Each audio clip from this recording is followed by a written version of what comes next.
Office के corridor में हल्की हलचल थी। चारों तरफ कर्मचारियों की भागदौड़ और मशीनों की आवाजें गूंज रही थीं। सिया हाथ में फाइल लिए धीरे धीरे युवान मेहरा के केबिन की ओर बढ़ रही थी। दिल इतनी जोर से धड़क रहा था जैसे सीने से बाहर निकल आए। दरवाजे पर पहुंचकर उसने गहरी सांस ली और खुद को संभालते हुए हल्के से नॉक किया। अंदर से युवान की ठंडी आवाज आई, आइए मिस सिया। सिया ने दरवाजा खोला तो सामने वही शख्स बैठा था जिसकी नजरों में सख्ती और आत्मविश्वास दोनों झलकते थे। उसने सिया की ओर देखा, फिर सामने की फाइलों पर नजर डालते हुए बोला, बोलिए। सिया ने कांपती आवाज में कहा, मुझे आपसे 25 लाख रुपए का लोन चाहिए। सर? युवान ने सिर उठाया। उसकी भूरी आंखों में आश्चर्य और चिढ़ दोनों थे। 25 लाख? आपको अंदाजा है मिस सिया, ये कोई छोटी रकम नहीं है। सिया ने नजरें झुकाईं। मुझे पता है सर, लेकिन मेरी बहन अंजू की शादी है। सब कुछ तय हो चुका है, मगर वर पक्ष ने अचानक कार और कुछ गहनों की मांग रख दी है।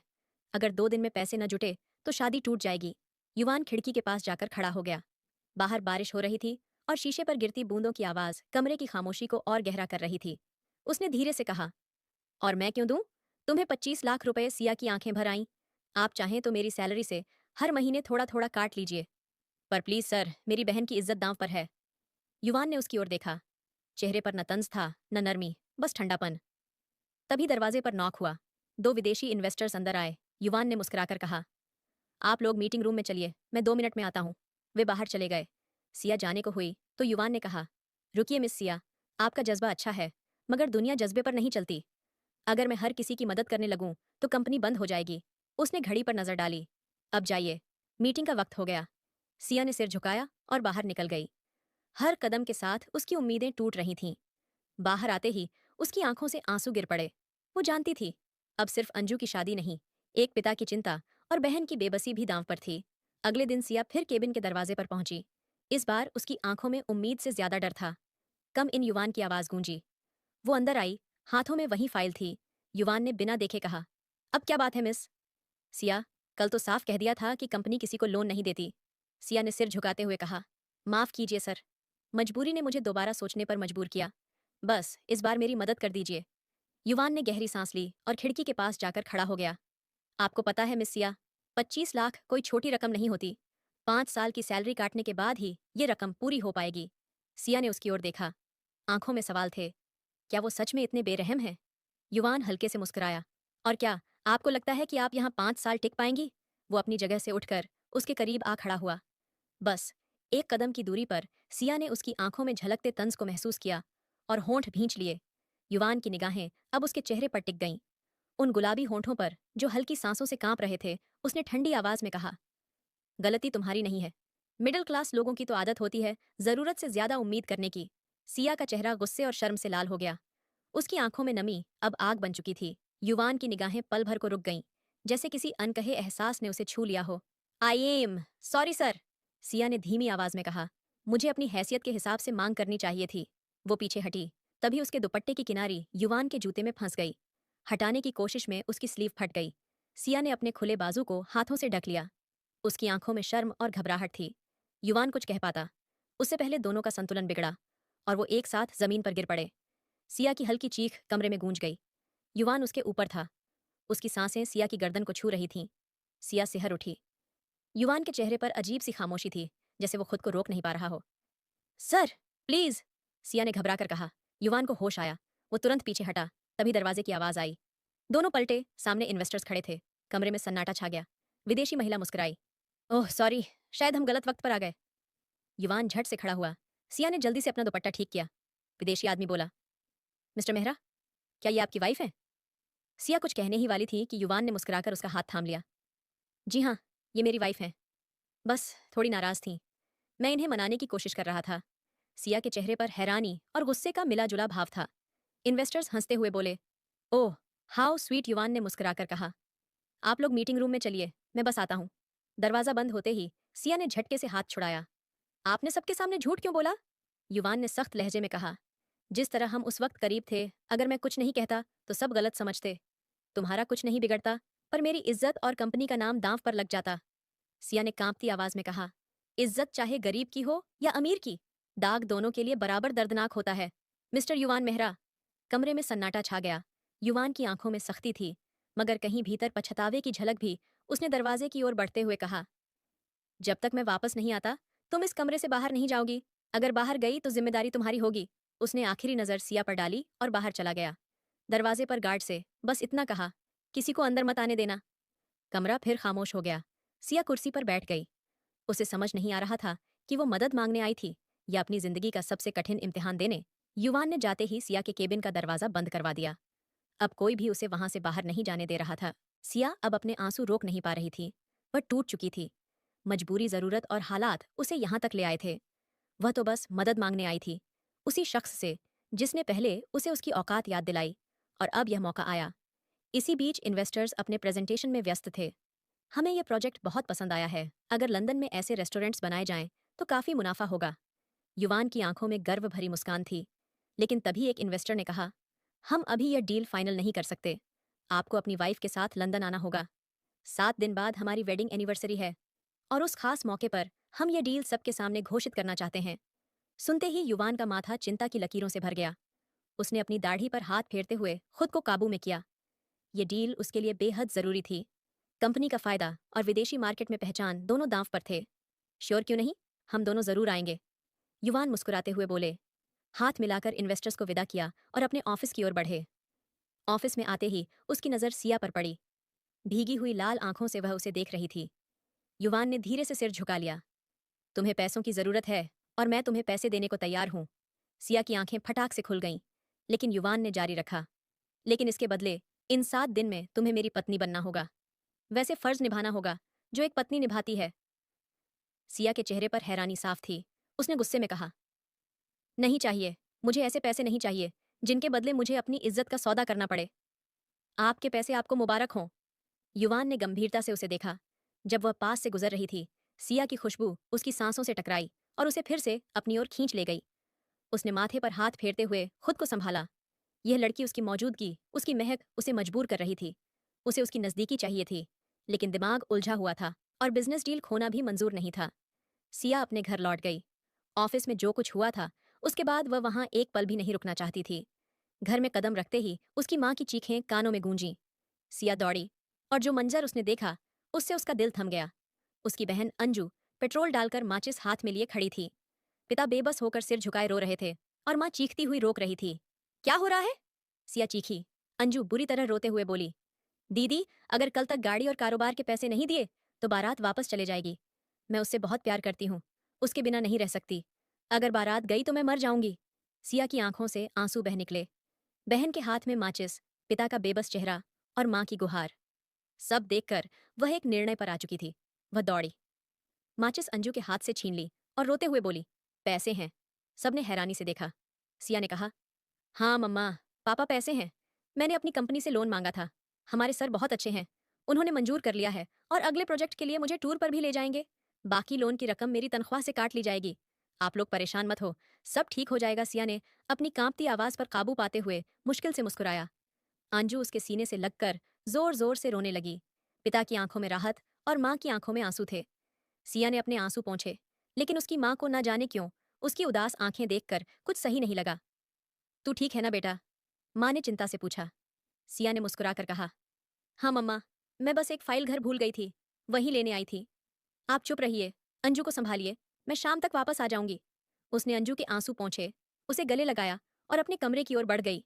माँ की नजरों से बचते हुए उसने बैग से एक छोटा सा शीशी जैसी बोतल निकाली और उसे अपने पर्स में रख लिया। कमरे से बाहर निकलते वक्त उसकी चाल में एक अजीब सा बोझ था, जैसे वो बहुत दूर से चलकर आई हो और अब बस थक गई हो। आंखों से आंसू मोतियों की तरह गिरते रहे। ऑफिस पहुंचकर उसने दरवाजा खटखटाया। उसके हाथ कांप रहे थे। दिल में बार बार वही शब्द गूंज रहे थे, 7 दिनों के लिए मेरी पत्नी बनो। वो लम्हा उसके लिए किसी सज्जा से कम नहीं था। अंदर से आवाज आई, यस, कम। इन वो वही आवाज थी जिसने उसकी सारी नींदें छीन ली थीं। युवान की सिया सिर झुकाए अंदर आई और उसकी टेबल के पास जाकर खड़ी हो गई। युवान की आंखों में जीत का गर्व था और उसे देखना सिया के लिए बेहद मुश्किल था।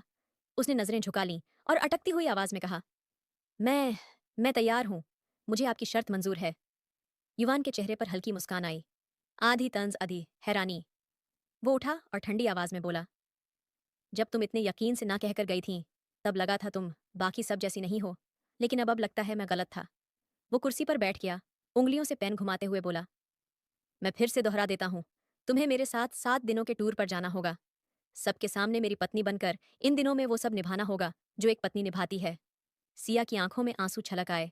मुझे मंजूर है, बस मुझे 25 लाख रुपए अभी चाहिए। और परसों रात तक का वक्त। युवान ने उसे गौर से देखा, फिर बोला, ठीक है। उसने चेक बुक निकाली, रकम लिखी और साइन कर दिए। ये लो। उसने चेक उसकी ओर बढ़ाया। लेकिन अगर तुम अपने वादे से पीछे हटी तो सिया ने उसकी बात काट दी। तो अपने अंजाम की जिम्मेदारी मेरी होगी। मिस्टर युवान, मैं वादा करती हूँ, पीछे नहीं हटूंगी। उसने चेक लिया, नजरें झुकाईं और बिना उसकी ओर देखे वहां से निकल गई। युवान कुर्सी से टिक गया, उसकी जाती हुई परछाई को देर तक देखता रहा। वो जानता था कि इस डील के लिए उसे इस लड़की की जरूरत थी और शायद इन 7 दिनों में जो बेचैनी उसके अंदर थी वो भी खत्म हो जाएगी। कुछ घंटे बाद सिया एक आलीशान कमरे में बैठी थी। लाल लहंगे की झालरें समेटते हुए वो अपने हाथों की लकीरों को देख रही थी, जैसे उन लकीरों में अपने आने वाले दिनों की तलाश कर रही हो। काजल से सजी आंखें अब फीकी पड़ चुकी थीं और चेहरे पर बस एक खामोश चमक थी। मजबूरी की कुछ घंटे पहले उसने अपनी बहन को विदा किया था। माँ के आंसू पहुंचे थे और अब खुद किसी अनजान रिश्ते की दुल्हन बन बैठी थी। दरवाजा खुला। युवान अंदर आया। सफेद शर्ट के खुले बटन, बिखरे बाल और आंखों में वही गहराई जो उसकी हर बात में झलकती थी। वो पास आया और बिस्तर के किनारे बैठ गया। सिया का दिल जैसे किसी तूफान में उड़ते पत्ते की तरह कांप उठा। युवान की नजरें उस पर ठहर गईं। दुल्हन के जोड़े में सजी वो लड़की, लाल लिपस्टिक से सजे होंठ, आंखों में चमकती नमी और चेहरे पर डर की झिलमिलाहट। वो कुछ देर उसे देखता रहा, फिर धीरे से आगे झुका, उसका हाथ थामा और एक झटके में उसे अपनी ओर खींच लिया। सिया जैसे किसी झोंके में बह गई। उसका सीना युवान के सीने से टकराया और उसकी धड़कनें सिया के कानों तक पहुंची। तुम जानती हो ना तुम कितनी खूबसूरत हो, युवान ने उसकी आंखों में झांकते हुए कहा। तुम्हें देखते ही मेरे अंदर कुछ पिघलने लगता है। उसने अपना चेहरा उसकी गर्दन के करीब लाया। उसकी गर्म सांसें सिया की त्वचा से टकराईं और एक कंपी उसके बदन में दौड़ गई। प्लीज, दूर रहिए, सिया ने कांपती आवाज में कहा। सिया ने अपने कांपते हाथों से युवान के कंधे पर हाथ रखा और खुद को छुड़ाने की कोशिश की, लेकिन उसकी पकड़ ढीली नहीं हुई। वो जानती थी कि यह वही शख्स है जिससे उसने एक शर्त पर रिश्ता बनाया था और उस शर्त में ये हक भी शामिल था। युवान ने उसकी आंखों में झांकते हुए कहा, जब तुमने इस रिश्ते की शर्तें मान ली थीं, तो अब तुम पीछे नहीं हट सकती। तुम्हें अपना वादा निभाना होगा। सिया की पलकों पर एक नमी सी तैर गई। अगले ही पल उसने खुद को बिस्तर पर गिरा हुआ पाया।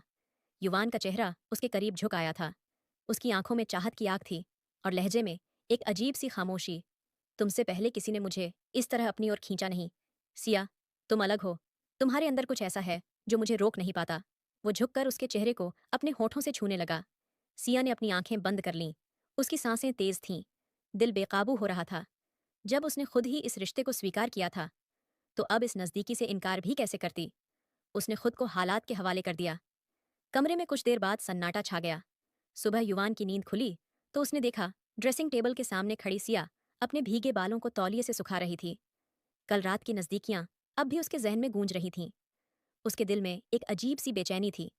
यह एहसास था या कोई गहरा जुड़ाव, वह खुद नहीं समझ पा रहा था। उसकी नजरें सिया के भीगे बालों और कोमल चेहरे पर टिक गईं। सिया ने उसकी नजरों की तपिश महसूस की और पलट कर देखा। वो उसे ऐसे देख रहा था जैसे फिर से सब दोहराना चाहता हो। सिया के गालों पर हल्की लाली उतर आई। कल रात के लम्हे जैसे उसकी आंखों के सामने घूमने लगे। उसने नजरें झुका लीं, लेकिन उसकी पलकें और होंठ सब कुछ बयां कर रहे थे। मैं तैयार हो रही हूं, उसने धीमी आवाज में कहा। युवान ने कुछ नहीं कहा, बस बिस्तर से उठा और वॉशरूम की तरफ चला गया।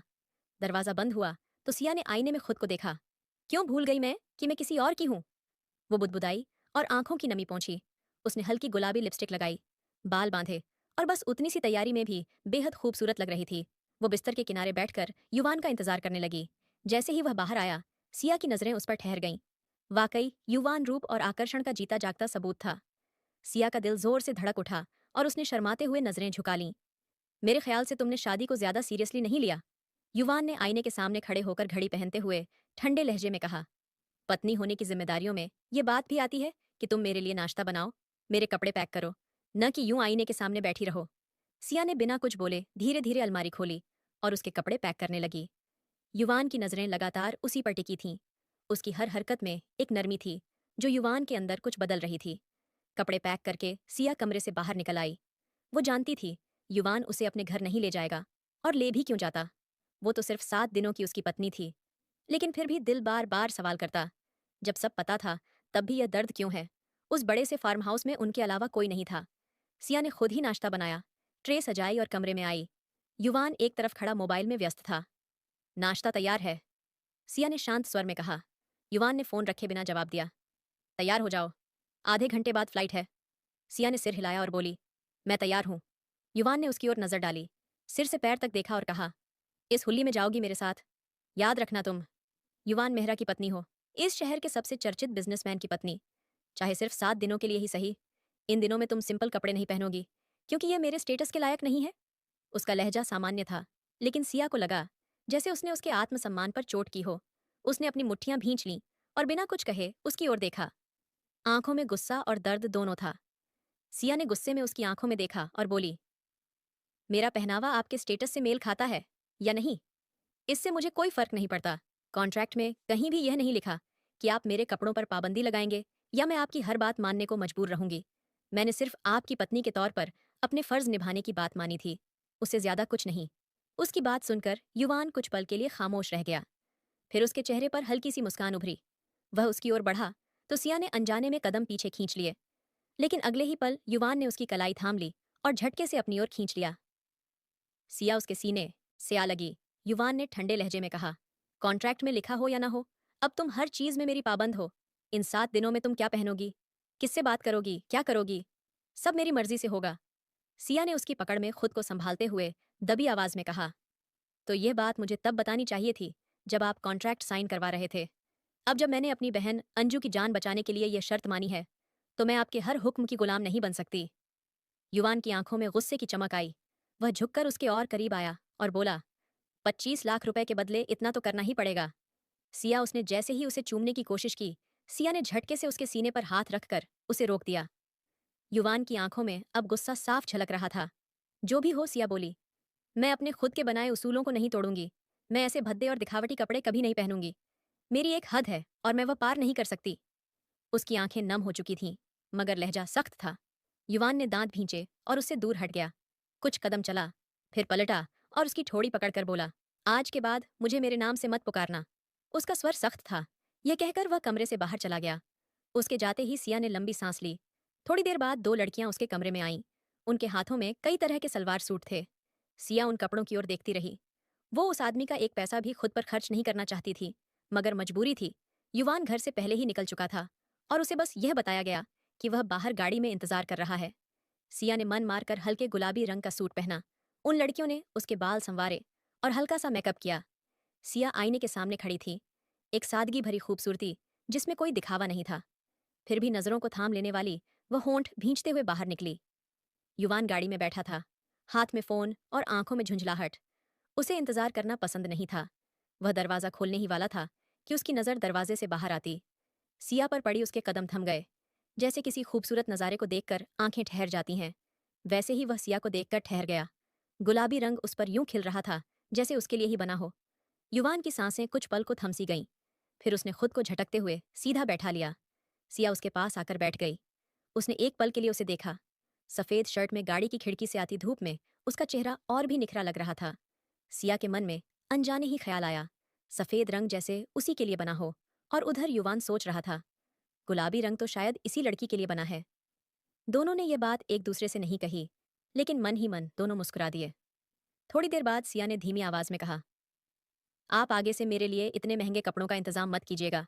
मेरे पास कुछ कपड़े हैं जिनमें मैं भले आपके रुतबे के बराबर न लगूं, पर शर्मिंदगी का कारण भी नहीं बनूंगी। युवान ने हैरानी से उसे देखा। उसकी जगह कोई और लड़की होती तो शायद यही मौका पाकर महंगी चीजों की फरमाइश कर देती, लेकिन सिया अलग थी। उसकी सादगी में एक अजीब सा गर्व था। युवान ने मुस्कुराकर कहा, यह मेरी तरफ से कोई एहसान नहीं है सिया। मैं नहीं चाहता कि लोग कहें युवान मेहरा की पत्नी किसी से कम है। मैं किसी को भी यह मौका नहीं दूंगा कि वो मेरे नाम पर उंगली उठाए, चाहे तुम सिर्फ 7 दिनों के लिए ही मेरी पत्नी क्यों ना हो। सिया ने बात काट दी। जानती हूँ, बार बार बताने की जरूरत नहीं। मुझे आपकी पत्नी बनने का शौक नहीं है और न ही यह रिश्ता जिंदगी भर निभाने का इरादा। युवान ने उसकी तरफ देखा। भौहें सिकुड़ी। अच्छा है, वह बोला ठंडे स्वर में, क्योंकि मुझे भी जिंदगी भर की पत्नी नहीं चाहिए। बस इस डील के बाद जब तुम्हारे सिर से यह अकड़ उतर जाएगी, तब तुम्हें आजाद कर दूंगा। सिया ने उसकी बातें सुनी और अपने हाथों की मुट्ठियां भींच लीं। युवान ने होठों पर उंगली रखकर अपनी मुस्कुराहट छुपाई। वो सोच रहा था, ये लड़की जितना इनकार करती है, उतनी ही दिल में उतरती जाती है। सिया खिड़की की ओर देखकर आंखें बंद कर चुकी थी। विमान उड़ान भरने ही वाला था और मन ही मन उसने एक दुआ की, काश ये सफर सिर्फ 7 दिनों का न होता। विमान धीरे धीरे रनवे छोड़कर आकाश में उठने लगा। नीचे से शहर छोटे छोटे लाइट्स की तरह चमक रहे थे। सिया अपनी सीट पर बैठी खिड़की की ओर झुकी और मन ही मन कह रही थी, 7 दिन, केवल 7 दिन। युवान पीछे की सीट पर झुका था। उसकी नजरें लगातार सिया पर टिके थीं। उसका चेहरा ठंडा और गंभीर था, लेकिन आंखों में हल्की गर्माहट और बेचैनी झलक रही थी। सिया ने गहरी सांस ली और सोच रही थी कि क्यों उसकी धड़कनें इतनी तेज हैं और यह अजीब बेचैनी क्यों है। क्या यह यात्रा का उत्साह है या युवान के करीब होने का असर, वह समझ नहीं पा रही थी। युवान ने धीरे कहा, सिया, चिंता मत करो, सिर्फ 7 दिन, उस दौरान तुम मेरी सिया हो और बाकी सब तुम्हारे इरादों पर है। सिया ने सिर हिलाकर जवाब दिया, मुझे पता है, पर यह सब मेरे लिए नया है। मैं अब भी सोच रही हूँ कि मैंने यह रास्ता क्यों चुना। युवान ने मुस्कुराते हुए कहा, तुमने चुना है यह रास्ता कठिन है, लेकिन इन 7 दिनों में तुम्हें मेरी दुनिया का हिस्सा दिखेगा और पता चलेगा कि मैं किस तरह का इंसान हूँ। सिया ने नजरें झुका लीं। उसके भीतर डर, उत्सुकता और आकर्षण की मिलीजुली भावना थी। विमान क्लाउड्स को छूते हुए ऊंचाई बढ़ा रहा था। नीचे की दुनिया छोटे बिंदुओं में बदल रही थी। सिया ने खिड़की पर हाथ रखकर कहा, 7 दिन मुझे खुद को संभालना होगा। युवान ने पीछे से उसकी तरफ देखा। आंखों में वह चमक थी जो किसी खेल में जीत की उम्मीद बताती है। वह जानता था कि इन 7 दिनों में सिया केवल शर्तों वाली पत्नी नहीं होगी, बल्कि दिल की भी कुछ डीलें होंगी। सिया ने डायरी निकाली और नोट्स लिखने लगी। हर पन्ने पर डर, हिम्मत और अपनी सीमाओं का हिसाब लिखा। युवान ने देखा और सोचा, यह लड़की अलग है। इतनी मजबूती और सादगी उसके भीतर कैसे है। विमान की लाइट्स धीरे धीरे लंदन की रोशनी में बदल रही थीं। शहर के ऊपर उतरते हुए सिया ने सीट बेल्ट कसकर बांधी। उसका दिल तेजी से धड़क रहा था। उसे पता था कि यह सिर्फ शुरुआत है। 7 दिनों में वह न केवल युवान की दुनिया देखेगी, बल्कि अपने दिल और ख्वाबों का भी सामना करेगी। युवान ने उसकी तरफ देखा और सिर्फ एक बार मुस्कुराया। मुस्कान सिया के दिल में हल्की गर्माहट छोड़ गई। यात्रा के दौरान सिया ने युवान की बाह को आरामदेह तकिया मानकर आंखें बंद रखीं। युवान ने उसे सहलाते हुए शांत किया। जब प्लेन जमीन पर उतरा, सिया उत्साह से चारों ओर देखने लगी। मिस्टर रॉबिन और उनकी बेटी रीना उनका स्वागत करने आए। वे सब उनके घर के लिविंग रूम में बैठकर कॉफी पी रहे थे। युवान ने उन्हें रुकने से मना किया था, पर उन्होंने जोर दिया। रीना ने उत्सुकता से पूछा, क्या आपकी शादी लव मैरिज है सिया? और युवान ने साथ साथ जवाब दिया, हमारी पसंद की शादी हुई है। युवान ने गुस्से से दांत पीसे और सिया को घूरा, जिसे देखकर सिया ने शर्म से सिर झुका लिया। उसने बताया कि वह कॉलेज के दिनों से युवान को जानती थी और तभी से उसके दिल में जगह बना चुकी थी। युवान ने गहराई से कहा, सिया, क्या तुम मुझसे प्यार करती हो?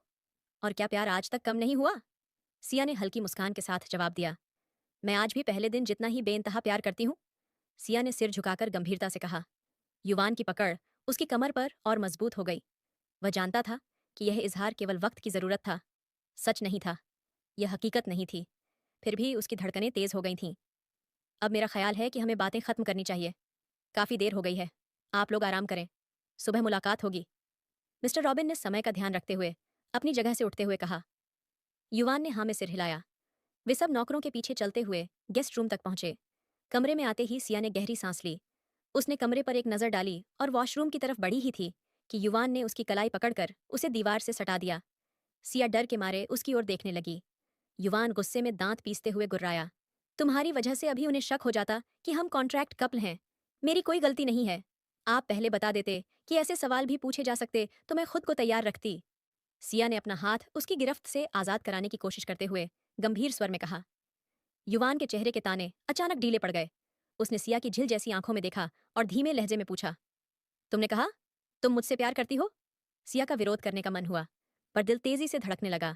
यह महज एक झूठ था जो उनकी शादी की सच्चाई सबके सामने न आने देने की वजह से बोला गया था।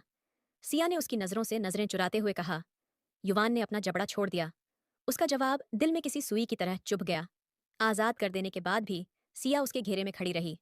आपने भी तो इजहार किया था, उसने धीरे से कहा। युवान ने कुछ नहीं कहा, सिर्फ अपने आप को कमरे के एक कोने में ढंक लिया और जमीन पर लेट गया। सिया जानती थी कि उसका जवाब यही होगा। फिर भी उसने अपनी आंखों के किनारे पहुंचते हुए मुंह बनाकर युवान को देखा और बाथरूम में घुस गई। कुछ देर बाद जब वह बाहर आई तो युवान को उसी तरह लेटा देखकर उसने सिर हिलाया। आगे बढ़कर उसने सावधानी से उसके जूते उतारे और जमीन पर रखे। फिर उसने उसके भारी भरकम शरीर को बड़ी मुश्किल से सीधा किया और बिस्तर पर सही से लिटाया। पता नहीं क्या खाते हैं, हाथी जैसा वजन है। सिया ने अपनी कमर पर हाथ रखकर बड़बड़ाया। युवान की नींद का नाटक कर रहे होठों पर ये बड़बड़ाहट सीधे कानों में पहुंच गई। एक मुस्कुराहट झलककर तुरंत गायब हो गई। सिया ने उस पर कंबल डाल दिया और बिस्तर की दूसरी तरफ जाकर लेट गई। वो अभी कंबल को अपने ऊपर खींच ही रही थी कि युवान ने अपना आधा वजन उस पर डाल दिया और अपनी गर्दन उसकी गर्दन में छुपा दी। सिया की सांसें अटक गईं। चेहरा घुमाकर उसने युवान की ओर देखा, जिसका चेहरा उसकी गर्दन में छुपा था। उसकी सांसें सिया की गर्दन को झुलसा रही थीं। सिया धड़कनों के शोर को अपने कानों में महसूस करती रही और अपनी आंखें बंद कर लीं। दूसरी तरफ युवान उसकी गर्दन में मुंह छिपाए चंदन जैसी महक को अपनी सांसों में भरते हुए गहरी नींद में सो गया। सुबह का समय था। युवान मिस्टर रॉबिन के साथ पूल के किनारे खड़ा उनसे कुछ जरूरी बातें कर रहा था। तभी सिया रीना के साथ मुस्कुराती हुई आई। सुबह उठी तो युवान कमरे में नहीं था। थोड़ी देर बाद रीना भी उसके कमरे में आई और दोनों बाहर निकल आए। सिया की नज़र युवान पर ही टिकी थी, जो कॉफी का मग थामे सिर झुकाकर मिस्टर रॉबिन से बात कर रहा था। इसी बीच हील की सैंडल की वजह से सिया का पैर मुड़ा और वह खुद को संभाल नहीं पाई। सीधे पूल में जा गिरी। सिया को पूल में हाथ पांव मारते देख रीना चिल्लाई। युवान ने उसकी चीख सुनकर पलटा, लेकिन इससे पहले कि वह कुछ करता, डेविड मिस्टर रॉबिन का बेटा बिजली की रफ्तार से सिया तक पहुंच गया। कुछ ही पलों में सिया का भीगा वजूद डेविड की बाहों में था। युवान को यह मंजर देखकर अपने तन बदन में चींटियां रेंगती महसूस हुई, जैसे किसी ने उसके वजूद पर आग लगा दी हो। डेविड ने सिया को पूल से बाहर खड़ा किया, इससे पहले कि उसका बढ़ा हुआ हाथ सिया के गाल को छूता। युवान तीर की रफ्तार से उनके बीच आ गया। मेरी सिया से दूर रहो। डेविड का हाथ छटकते हुए युवान ठंडे और दबे हुए गुस्से में गुर्राया। सिया ने गहरी सांस भरते हुए उसकी ओर देखा। उसका चेहरा जरूरत से ज्यादा सर्द और लाल हो रहा था। बचाने के लिए उसने मुस्कुराकर डेविड का शुक्रिया अदा किया। उसकी मुस्कान जलती आग में तेल का काम कर गई। युवान ने जबड़े सख्ती से भी कर उसकी ओर देखा और अगले ही पल उसे अपने बाजुओं में उठाया और कमरे की ओर बढ़ गया। युवान का चेहरा देखते हुए सिया ने खामोश रहना चुना। डेविड मुस्कुराता हुआ अपने पिता मिस्टर रॉबिन की ओर बढ़ गया। कमरे में आते ही युवान ने सिया को बिस्तर पर लिटाया। उसके पास झुकते हुए वह बेहद करीब आ गया और पूरी ताकत से बिस्तर पर हाथ मारते हुए गुर्राया। तुम्हें गैर मर्दों की बाहों में जाने का बहुत शौक है। सिया ने हैरानी से उसे देखा। आपका दिमाग खराब हो गया है, दूर हटिए मुझसे। उसने अविश्वास और गुस्से में आकर उसका सीना धक्का दिया। युवान पागलपन की हद तक तैश में आकर उसकी ठोड़ी अपनी पकड़ में जकड़ लिया। मेरा दिमाग वाकई खराब हो गया है। जो लड़की 25 लाख के लिए मेरी पत्नी बन सकती है, वह पैसों के लालच में यूं गीले कपड़ों में किसी भी मर्द की बाहों में। युवान को अपनी बात पूरी करने का मौका नहीं मिला, क्योंकि सिया का जोरदार थप्पड़ उसके चेहरे पर पड़ा। एक तेज जलन का एहसास उसकी रग रग में समा गया। इतना ही ख्याल कर लीजिए कि पत्नी हूं मैं आपकी, और आप अपनी ही पत्नी के किरदार पर सवाल उठा रहे हैं। सिया ने युवान का कॉलर पकड़कर अपनी भीगी आवाज में चीखी। युवान ने जबड़े कसकर उसे देखा। मेरी पत्नी गीले कपड़ों में उस गैर मर्द की बाहों में मौजूद थी। मैं डूब रही थी। उस आदमी ने इंसानियत के नाते मुझे बचाया। असल में तो आपको आना चाहिए था, लेकिन आप नहीं आए, और अब आप मुझे 25 लाख का ताना दे रहे हैं। अगर मैं पैसों के पीछे भागने वाली होती तो अब तक न जाने कितने पैसे आपसे ले चुकी होती। बहन के दहेज के लिए 25 लाख लेकर 7 दिन के लिए खुद को आपको सौंपा था, उसने गुस्से भरे अंदाज में कहा और कॉलर दोनों हाथों से जकड़ लिया। युवान की आंखों में ठहरी हुई लालिमा बढ़ गई। सिया का रोता चेहरा उसे जरा भी अच्छा नहीं लगा। जब उसे सच्चाई पता चली तो अपनी ही कही बात याद करके उसका दिल किया कि वह खुद को सजा दे। सिया ने अपने हाथों से कॉलर छुड़ाया और तेज कदमों से कमरे से बाहर निकल गई। युवान के जाते ही सिया ने अपनी नम आंखों को सफेद रेलिंग की तरफ किया। उस आदमी का हर ताना, हर बात तीर की तरह उसके दिल पर लग रही थी। क्यों? उसका दिल उस शख्स के लिए धड़कता था। शायद इसलिए कि थोड़ी बहुत पसंद शादी के बाद और ज्यादा गहरी हो गई थी। कहीं न कहीं वह चाहती थी कि उस शख्स के साथ सारी उम्र पत्नी बनकर रहे। सिया की आंखों से आंसू झरने की तरह बहते हुए उसके बालों में समा रहे थे। आईने के सामने खड़ा युवान अपने बालों में ब्रश फेर रहा था। इमोशनलेस लहजे में बोला, आज रात पार्टी में मेरी डील फाइनल हो जाएगी और हमारा ये कॉन्ट्रैक्ट भी उसके बाद खत्म हो जाएगा। तुम आज़ाद हो जाओगी। बिस्तर पर बैठी किताब पढ़ रही सिया का पन्ना पलटने वाला हाथ ठहर गया। उसकी आंखें तेजी से नम हुईं। अपनी गीली आंखों को युवान से छिपाने के लिए उसने किताब पर ध्यान केंद्रित कर लिया। बहुत खुश होगी तुम। आज जिस शख्स से बात करना भी जरूरी नहीं समझती, उसकी नजदीकी से आज़ादी मिल रही है तुम्हें, युवान ने आईने में दिखते उसके वजूद को देखते हुए जले हुए लहजे में कहा। सिया ने आंसुओं का घूंट पीकर मुस्कुराते हुए कहा, हाँ मैं बहुत खुश हूं। अब आखिरकार मैं आज़ाद हूं। युवान ने उसकी उस मुस्कुराहट को सुलगती नजरों से देखा। जाओ, फिर तैयार हो जाओ। आज तुम्हारा दिन है, आज़ादी का। उसने आखिरी शब्द चबा चबा कर कहा। सिया ने सहमति में सिर हिलाया और बाथरूम में जाकर बंद हो गई। अब वह और ज्यादा देर तक अपने आंसुओं को रोक नहीं सकती थी। युवान ने टेबल पर हाथ मारा और आईने में अपने अक्स को घूरा। उसकी आंखें लाल थीं, चेहरे का रंग उड़ा हुआ था और चेहरे पर बेचैनी साफ झलक रही थी। तेज घबराहट के मारे युवान ने अपनी टाई की गांठ ढीली की। उस दिन मिस्टर रॉबिन के घर से वह तुरंत होटल में आ गया था। डेविड मिस्टर रॉबिन का बेटा वहां रहकर जलना कुड़ना बिल्कुल नहीं चाहता था। दरवाजा खटखटाने पर उसने अंदर आने की इजाजत दी। सर, ये मैम के कपड़े हैं। आज की पार्टी के लिए उन्हें इनमें से कोई चुनना होगा, उसके पर्सनल सेक्रेटरी ने कहा। युवान ने एक नज़र कपड़ों पर डाली और उसका गुस्सा और बढ़ गया। वे अधखुले गाउन और छोटे कपड़े थे। मेरी पत्नी इस तरह के कपड़े कभी नहीं पहनेगी। मैंने तुम्हें पहले ही चेतावनी दी थी। फिर तुम ये सब क्यों लाए? युवान ने मुट्ठियां बनाकर सेक्रेटरी पर गरजते हुए कहा। सर, अभी यही अवेलेबल हैं। ईस्टर्न ड्रेसेस यहाँ नहीं है और आपकी पार्टी में भी देर हो रही है। इसी में से काम चला लेते हैं, सेक्रेटरी ने माफी मांगते हुए कहा। चाहे जितनी देर क्यों ना हो जाए, मेरी पत्नी ये बेबुनियाद कपड़े कभी नहीं पहनेगी। जाओ और जाकर वहीं लाओ जो लाने को कहा था, युवान ने ठंडे लहजे में हुक्म दिया। वॉशरूम के दरवाजे से लगी खड़ी सिया की दुनिया इस बात से उलट पुलट हो गई। सिया के होठों पर मुस्कुराहट ठहर गई। उसकी आंखें भी खुशी से मुस्कुरा उठीं। काश वो आदमी बस इतना कह दे कि हमारे बीच कोई समझौता नहीं है। वह मेरा पेटी है और मैं उसकी पत्नी। उनका रिश्ता महज कुछ दिनों का नहीं, जिंदगी भर का है। कुछ ही देर में युवान के कहे अनुसार पारंपरिक भारतीय पोशाक उसके बिस्तर पर मौजूद थे। सादगी से भरी सिया बिना युवान की ओर देखे अपने कपड़े चुनने लगी। कपड़े उठाकर सिया वॉशरूम की ओर बढ़ गई। युवान अपने सुलगते दिल को सिगरेट के धुएं से और ज्यादा जला रहा था। उसने मुट्ठियां भींच लीं और गहरी सांस लेकर खुद को शांत करने की कोशिश की। वह होटल की लॉबी में बैठा सिया का इंतजार कर रहा था। ब्यूटिशियन के जाने के बाद जब सिया कमरे से बाहर आई तो हवा में वही चंदन सी महक फैल गई जो हमेशा युवान को मदहोश कर देती थी। उस खुशबू को महसूस करते हुए युवान ने नजरें उठाईं और उसकी आंखें ठहर गईं। गहरे लाल रंग की वेलवेट की जमीन को छूती ड्रेस में हल्के मेकअप से सजे चेहरे के नाजुक नक्श और खुले बालों के साथ सिया किसी परी से कम नहीं लग रही थी। वह संभल संभल कर उसकी ओर बढ़ रही थी। हवाएं थम सी गईं। शोर कहीं दूर खो गया और उस पल जैसे पूरी दुनिया में सिर्फ वही दो लोग रह गए थे। सिया का हर कदम युवान की धड़कनों की रफ्तार बढ़ा रहा था।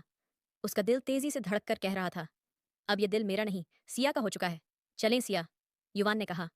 उसकी अट्रैक्टेड नजरों से असहज होकर सिया ने धीरे से जवाब दिया, हाँ, चलिए। उसकी आवाज सुनकर युवान होश में आया।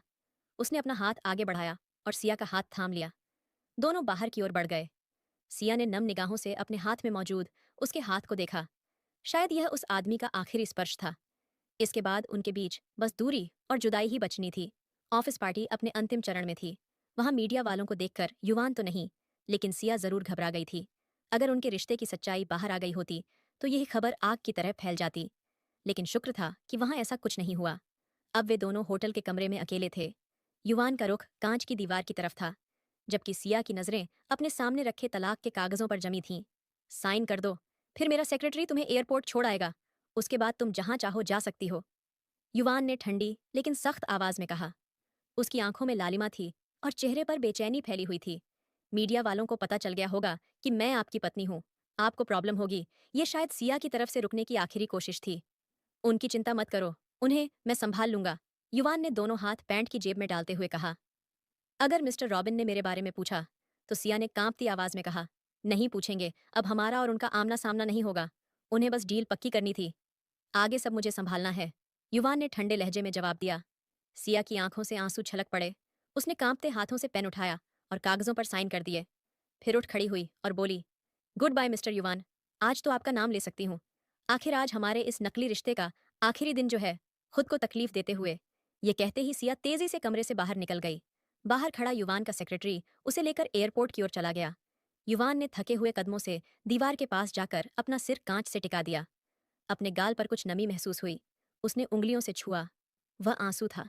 क्या मैं रो रहा हूं? युवान खुद से बुदबुदाया। वह चली गई थी और अब उसे यूं लग रहा था जैसे किसी ने उसके दिल को मुट्ठी में जकड़कर बुरी तरह मसल दिया हो, जैसे उसके वजूद का कोई हिस्सा उससे दूर चला गया हो। उसने गहरी सांस लेकर खुद को संभालने की कोशिश की, क्योंकि अब तो सांस लेना भी मुश्किल लग रहा था। वह सोफे पर बैठ गया। वो चंदन की खुशबू, वो नशीला स्पर्श, सब जैसे गायब हो गए थे। मैं गलत था। ये वक्त की खुमारी नहीं थी। तुम नहीं हो तो लगता है जैसे मैं अगली सांस नहीं ले पाऊंगा। अगर यह खुमारी होती तो तुम्हें किसी और के साथ देखकर जलन महसूस न होती। मैं तुम्हारे लिए इतना पॉजिटिव क्यों हूं? वह खुद से कहता गया। यह खुमारी नहीं, यह मोहब्बत है। बस यह एहसास होते ही युवान तलाक के कागजों की ओर दौड़ा। उसका सिर लगातार न में हिल रहा था। उसके हाथ कांप रहे थे। उसने पन्ना पलटा तो साइन की जगह कुछ शब्द लिखे थे। मैं साइन नहीं कर सकती आपसे। अलग होना मेरे लिए सजा है। नहीं जानती कब, कैसे और क्यों। मैंने अपना दिल आपको दे दिया। मैं लालची नहीं हूँ। मेरी मजबूरी मुझे आपके पास लाई थी। लेकिन अब मैं आपसे बेइंतहा मोहब्बत करती हूँ। आपका साथ शायद मेरे नसीब में नहीं, लेकिन आपका नाम मैं खुद से अलग नहीं कर पाऊंगी। मैं बहुत दूर चली जाऊंगी आपसे, ताकि आपको मेरी परछाई भी न मिले, लेकिन दिल से आपको कभी नहीं निकाल पाऊंगी। मेरा चेहरा अब शायद जिंदगी में फिर कभी देखने को न मिलेगा। बेफिक्र रहें। कुछ शब्द लिखे थे, और ये शब्द युवान को जैसे नई जिंदगी दे गए। वह पागलों की तरह कमरे से बाहर भागा। एयरपोर्ट के बाहर गाड़ी रोकते हुए फोन कान से लगाया और तेजी से अंदर की तरफ भागा। उसकी भूरी लाल आंखें बेचैनी से किसी को तलाश रही थीं। सामने से आते अपने सेक्रेटरी को देखते ही युवान तेजी से उसकी तरफ लपका। सिया कहाँ है? उसने बेचैनी से पूछा। सर, वह वेटिंग एरिया में थी। उन्होंने मुझे जाने को कहा। 10 मिनट बाद उनकी फ्लाइट है, सेक्रेटरी ने गंभीरता से बताया। युवान ने तेज कदमों से वेटिंग एरिया की तरफ बढ़ा।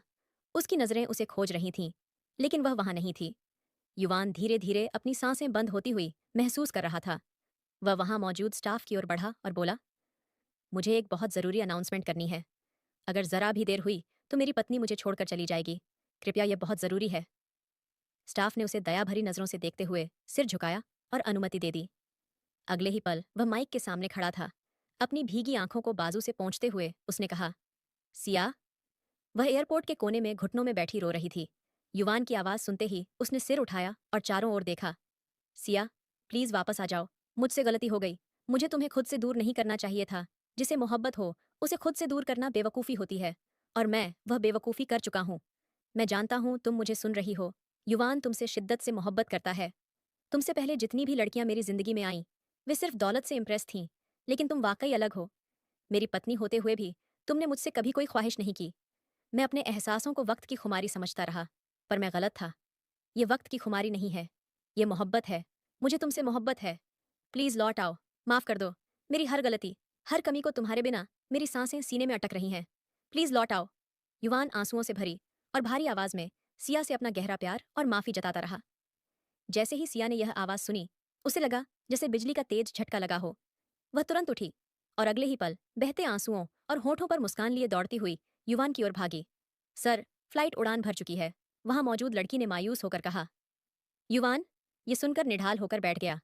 अपनी जलती आंखों को उंगलियों से मसलते हुए उसने खुद को संभाला। तभी सिया ने हांफती सांसों के साथ रोते हुए उसे पुकारा। युवान ने पल भर भी देर नहीं की और बिजली की तरह उसकी ओर पलटा। उसे अपने सामने पाकर जैसे सूख चुकी रगों में फिर से जान आ गई हो। उसने तुरंत सिया को कसकर अपनी बाहों में भर लिया। सिया ने उसकी गर्दन में बाहें डाल दी, बालों पर होंठ रखे और हिचकियों के साथ जोर जोर से रोई। तुम चली जाती तो मैं पागल हो जाता, युवान ने भीगी आवाज में कहा। मैं कैसे जाने देता? मेरे कदम बार बार तुम्हारे पास लौट रहे थे। मेरा दिल बार बार पुकार रहा था, लौट आओ, मैं आपसे बहुत प्यार करती हूँ। हिचकियों के बीच सिया ने कहा, मैं भी तुमसे बहुत प्यार करता हूँ। अब मैं तुम्हें कहीं भी नहीं जाने दूंगा। भाड़ में जाए वह कॉन्ट्रैक्ट। मुझे तुम जिंदगी भर के लिए चाहिए। युवान ने सिया का चेहरा अपने हाथों में भरा और गंभीरता से माथे पर होंठ रख दिए। सिया रोते रोते हंस पड़ी। फिर दोनों अपने माता पिता के सामने सारी सच्चाई रखाए। अब कुछ भी छिपाने का कोई फायदा नहीं था। दोनों के माता पिता बहुत नाराज हुए, लेकिन फिर भी इस जुड़े रिश्ते को तोड़ना ठीक नहीं समझा। दूसरी ओर अंजू अपने पति की इस जिद पर कि वह सिया से पैसे लेकर उसे दे दे, अकेली अपने बच्चे के साथ खुश थी। शादी के बाद ही उसे एहसास हुआ कि उसने गलत इंसान से प्यार किया था, जिसे सिर्फ दौलत और पैसे की चाह थी। आप पूरे 20 मिनट देर से आए हैं। युवान सिया नीली साड़ी में पूरी तरह सजी धजी गुस्से भरी नजरों से घूर रही थी। आई एम सॉरी यार, ऑफिस में कुछ काम था क्या? हमारी प्रिंसेस सो रही है? युवान ने प्यार भरे लहजे में कहा। हाँ, सो रही है। आप फ्रेश हो जाइए, मैं खाना लगाती हूँ। सिया कमरे से निकलने ही वाली थी, तभी युवान ने उसकी कलाई पकड़कर उसे पास खींच लिया। सिया शर्माकर लाल हो गई। चेहरे को झुकाकर उसने नाम लिया और विरोध करने लगी। तुम्हारा कोई विरोध अब काम नहीं आएगा, युवान ने शरारती आवाज में कहा, और उसके चेहरे पर झुकते हुए हर विरोध को खत्म करते हुए उसे खुद में समेट लिया। दोनों की नजरों में जो भाव थे वो शब्दों में बयान नहीं हो सकते। वह पल, वह एहसास जैसे सांसें थम गई हों। चारों ओर सिर्फ सन्नाटा और दिलों की धड़कनें गूंज रही थीं। उस वक्त दोनों के बीच बस एक ही बात रह गई थी, साथ सुकून और अधूरी मोहब्बत की पूर्ति। आखिर में हमें यही सीख मिलती है, सच्चा प्यार केवल दिखावे या दौलत के लिए नहीं होता। मुश्किलें और गलतफहमियां हमें असली एहसासों की कद्र करना सिखाती हैं। अपने रिश्तों में भरोसा रखें और दिल की सुने, क्योंकि वही आपको असली खुशी और प्यार दे सकता है। दोस्तों, उम्मीद है यह कहानी आपके दिल को छू गई होगी। अगर आपको यह कहानी अच्छी लगी हो, तो इसे लाइक करना ना भूलें। अपने दोस्तों के साथ शेयर करें और नीचे कमेंट करके अपनी राय ज़रूर बताएं। ऐसी ही दिलचस्प और भावुक कहानियों के लिए हमारे चैनल को सब्सक्राइब करें।